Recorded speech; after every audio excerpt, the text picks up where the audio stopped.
নমস্কার, জয় মাতারা। আমি অ্যাস্ট্রো হিমাংশু ভাগ্যের দুয়ার থেকে আপনাদেরকে জানাই আন্তরিক শুভেচ্ছা, ভালোবাসা। আজ আমি যে প্রেডিকশানটি করতে চলেছি, জাতকেরা হলে ডান হাতটিকে দেখুন আর জাতিকারা হলে বাঁ হাতটিকে দেখুন।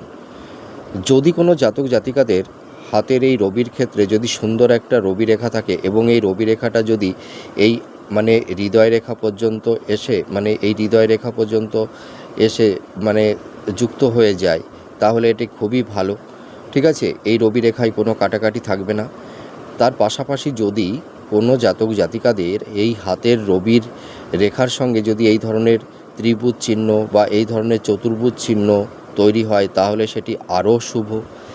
এবং যদি কোনো জাতক জাতিকাদের সুন্দর একটা ভাগ্যরেখা থাকে, এই ভাগ্যরেখায় কোনো জপ চিহ্ন বা আড়াআড়ি কোনো রেখা দ্বারা এই ভাগ্যরেখাটি যাতে কাটা না থাকে, ভাঙা না থাকে, যদি এত এই একটা সুন্দর প্রমিনেন্ট যদি একটা সুন্দর ভাগ্যরেখা থাকে, হ্যাঁ, আর এই ভাগ্যরেখা থেকে যদি কোনো একটি শাখা রেখা এই বৃহস্পতির ক্ষেত্র পর্যন্ত পৌঁছে যায়, তাহলে এই সব জাতক জাতিকারা ভীষণ ভাগ্যবান।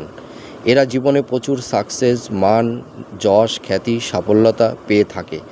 এবার একটা কথা আছে যে হয়তো অনেকের ভাগ্যরেখা এস্টেট শনির ক্ষেত্র পর্যন্ত চলে গেছে, কিন্তু এখান থেকে কোনো শাখা রেখা তৈরি হয়নি বা বৃহস্পতির ক্ষেত্রের দিকেও যায়নি, তাহলেও কোনো অসুবিধা নেই।